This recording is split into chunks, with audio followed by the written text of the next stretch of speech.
श्रद्धालु जिज्ञासु श्रोताओं, श्रवण भगवान महावीर स्वामी जी की भावपूर्ण स्तुति जो हमारे अनंत अनंत कर्मों की निर्जरा करने में सहयोगी बनती है, जिस स्तुति को करके हमें स्व का बोध होता है, ऐसी परमात्मा की स्तुति विरथुई पुच्छी सुणम के माध्यम से आप सुन रहे हैं। 14 गाथाएं संपन्न हुई थी। आइए 15वीं गाथा प्रारंभ करते हैं। 15वीं गाथा में आर्य सुधर्मा स्वामी जी जम्बू स्वामी जी से कह रहे हैं, गिरिवरेवा निसहाययाणम रूययेव सेठे वलयाय ताणम तवो वमे से जग भूई पन्ने मुणीण मज्जे तमुदाहु पन्ने। लय के साथ बोलेंगे इसको। गिरिवरेवा निसहाययाण रूययेव सेठे वलयाय ताणम तवो वमे से जग भूई पन्ने मुणीण मज्जे तमुदाहु पन्ने। 15वीं गाथा का भौतिक लाभ बाह्य लाभ बताते हुए आचार्य भगवंतों ने कहा कि ये गाथा जो कि ज्ञान को तेज को बढ़ाने वाली और व्यक्तित्व को प्रभावशाली करने वाली यानी प्रभाव बढ़ाने वाली ऐसी ये गाथा और अनंत अनंत कर्मों की निर्जरा करने वाली। इस गाथा का मीनिंग इस प्रकार से होगा, जैसा कि आपको ध्यान है 9वीं गाथा से लेकर के तो 14वीं गाथा तक सिर्फ और सिर्फ सुमेरु पर्वत के बारे में, यानी उस सुमेरु पर्वत को उपमान के रूप में आर्य सुधर्मा स्वामी जी ने चुना था और सुमेरु पर्वत की विशेषताओं के साथ परमात्मा महावीर के गुणों को प्रस्तुत किया गया था। अब इस 15वीं गाथा के अंदर 2 पर्वतों की बात बताते हैं। गिरिवरेवा निसहाययाणम, गिरिवरे यानी पर्वतों में, निसहाययाणम, गिरिवरेवा निसहाययाणम यानी जो लंबे पर्वत होते हैं, क्योंकि सुमेरु पर्वत ऊंचा है।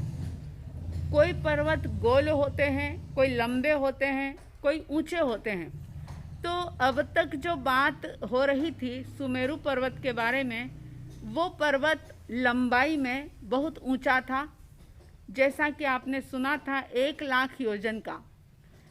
अब इस 15वीं गाथा में कह रहे हैं कि लंबे पर्वतों में निषद पर्वत जो है वह श्रेष्ठ माना गया है। और आगे बताया रूययेव सेठे वलयाय ताणम, वलयाय ताणम, वलय यानी गोल, चूड़ी के आकार का पर्वत जो होता है उसमें रूयये व सेठे, रूचक पर्वत श्रेष्ठ माना गया। लंबे पर्वतों में निषद पर्वत को श्रेष्ठ माना और गोल पर्वतों में रूचक पर्वत को श्रेष्ठ माना गया। इसी तरह से तवो वमे से जग भूई पन्ने, जग यानी इस जगत में, दुनिया में, भूई पन्ने ये परमात्मा महावीर स्वामी जी का विशेषण है। भूति प्रज्ञ परमात्मा प्रभु महावीर जो कि मुणीण मध्य तमुदाहु पन्ने, मुणीण मध्य यानी मुनियों के मध्य में ऐसे ही परमात्मा प्रभु महावीर स्वामी जी श्रेष्ठ माने गए। प्रज्ञा से, ज्ञान से, दर्शन से, शील से, आत्मिक गुणों से वो श्रेष्ठ माने गए। अब हम देखें कि रूचक पर्वत जो है वह गोल है और निषद पर्वत लंबा है। लंबा पर्वत, निषद का मतलब होता है बैठा हुआ। संस्कृत में निषद यानी बैठा हुआ, और बैठा हुआ यानी स्थिरता का प्रतीक है। तो ये बताया जा रहा है कि जैसे निषद पर्वत लंबा है, स्थिर है, बैठा हुआ है, ऐसे ही परमात्मा प्रभु महावीर जब भी ध्यान साधना करते थे बिल्कुल स्थिर हो जाते थे, और उनको देख करके, उनके उस ध्यान मुद्रा को, उस आसन को देख करके ऐसा लगता था मानो कोई जीवित व्यक्ति नहीं बल्कि कोई पाषाण की प्रतिमा हो। बिल्कुल अकंप अडोल होकर के वो स्थिर आसन से साधना करते थे। स्थिरता एक बहुत बड़ा गुण है और चंचलता बहुत बड़ा दुर्गुण है। साधना के क्षेत्र में स्थिरता की बड़ी आवश्यकता होती है, और इसके साथ ही साथ लंबाई जो है उसके लिए सुधर्मा स्वामी जी ये कह रहे हैं कि जैसे 2, 4, 10, 20 बिंदु हो तो उन बिंदुओं को अगर मिलाना हो तो उनको मिलाने का काम रेखा करती है। यानी रेखा जो है वह जोड़ने का काम करती है। मैत्री का प्रतीक है रेखा। तो इसी प्रकार से निषद पर्वत की तरह परमात्मा स्थिर थे और वो लंबा है, यानी कि एक प्रकार से रेखा की तरह है जो कि टूटे हुए दिलों को जोड़ने का काम करते थे। आज बहुत सारे लोग ऐसे हैं जो जुड़े हुए को तोड़ने का काम करते हैं। अपनी बुद्धि, अपनी प्रज्ञा, अपनी एनर्जी, अपनी शक्ति तोड़ने में लगा रहे हैं। लेकिन श्रमण भगवान महावीर स्वामी जी ने हमेशा ही जोड़ने का काम किया। फिर चाहे वह समाज हो, चाहे परिवार हो, जहाँ भी उन्होंने टूटन देखी, जहाँ भी उन्होंने टूटने का आभास किया कि वहीं पर उन्होंने जोड़ने का प्रयास किया। तो रेखा जो है वह मैत्री का प्रतीक है। स्वयं परमात्मा महावीर स्वामी जी ने सबको जोड़ा और जोड़ करके जोड़ने का ही संदेश दिया, मैत्री का संदेश दिया। और इस प्रकार 4 जो भावनाएं बताई है उसके अंदर मैत्री भी एक भावना है, क्योंकि मैत्री वो होती है जहाँ किसी भी प्रकार का कोई लेन देन नहीं होता। ये नहीं होता कि अगर मैं इसके साथ मित्रता रखूं तो बदले में मुझे कुछ मिले। मैत्री भावना वो होती है कि प्राणी मात्र के प्रति, फिर चाहे वो वनस्पति के रूप में हो, एकेंद्री, बेंद्री, तेंद्री, चौरेंद्री, पंचेंद्री, मनुष्य, नरक, देव, जो भी प्राणी हैं सभी के प्रति परमात्मा के मन में मैत्री का अथाह सागर लहराता था। और उनका आसन जो था वो बिल्कुल स्थिर होता था कि जिसको देख करके हर कोई नतमस्तक हो जाता था। तो जैसे निषद पर्वत श्रेष्ठ है, ऐसे परमात्मा भी अपने इन गुणों के कारण से श्रेष्ठ हुए। फिर बताया कि गोल पर्वतों में, यानी वलय आकार के जो पर्वत हैं उनमें रूचक पर्वत श्रेष्ठ है। रूचक पर्वत की बात कह करके सुधर्मा स्वामी जी ये कहना चाह रहे हैं कि परमात्मा महावीर स्वामी जी की परिधि में दुनिया के सारे ही प्राणी समाविष्ट हो जाते थे। यानी कि उनके आभा मंडल में, उनके ओरा में जो भी कोई आते वे सारे अपने वैर को, अपने भय को, अपने भीतर में रहे हुए हिंसा के भाव को भूल जाते थे और वहाँ आकर के सारे ही प्राणी परम आनंद का अनुभव करते थे। यानी कि परमात्मा केंद्र में है और उनकी जो परिधि है उस परिधि के अंदर सारे ही प्राणियों का समावेश हो जाता था।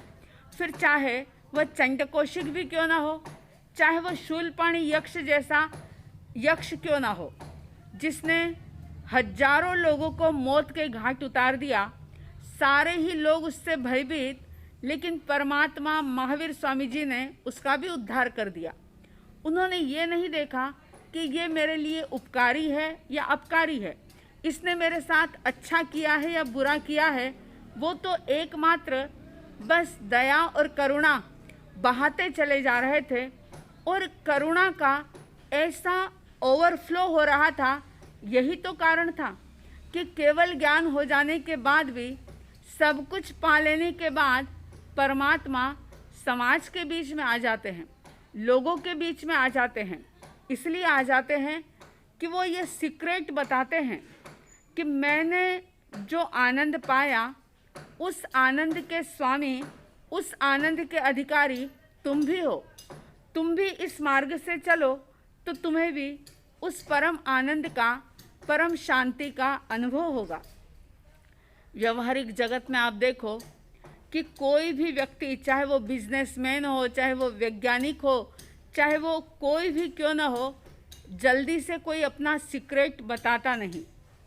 लेकिन परमात्मा प्रभु महावीर ने जो अपनी साधना से पाया, उसे मुक्त हाथों से, मुक्त कंठ से लुटाते ही चले गए। फिर चाहे अतिमुक्त कुमार उनकी सेवा में आए हों, चाहे अर्जुन माली आए हों, चाहे सुदर्शन सेठ हो, चाहे गौतम स्वामी हो, जो भी कोई उनके पास आया, परमात्मा ने अपना जो सीक्रेट था पाया हुआ, जो आनंद का मार्ग उन्होंने खोजा था, वो उन्होंने बिल्कुल आराम से सबको बता दिया। तो ऐसे वलय आकार पर्वतों में रोचक पर्वत श्रेष्ठ है। इसी प्रकार से परमात्मा महावीर अपनी मैत्री के कारण से, अपनी करुणा के कारण से, अपने दया भाव के कारण से वो भी सारे मुनियों के बीच में श्रेष्ठ थे। ऐसे परमात्मा के द्वारा बताई गई मैत्री का भाव सबके भीतर में निरंतर बढ़ता रहे, ऐसी साध्वी द्वय की तरफ से हार्दिक हार्दिक शुभ मंगल कामनाओं के साथ श्रमण भगवान महावीर स्वामी जी को श्रद्धा के साथ नमन करेंगे, वंदन करेंगे। जिनका परम पावन चरित जल निधि समान अपार है, जिनके गुणों के कथन में गणधर न पावे पार है। बस वीतराग विज्ञान ही जिनके कथन का सार है, उन सर्वदर्शी सन्मति को वंदना शतबार है। उन सर्वदर्शी सन्मति को वंदना शतबार है। इन्हीं भावों के साथ जय प्रभु महावीर, जय गुरु आनंद।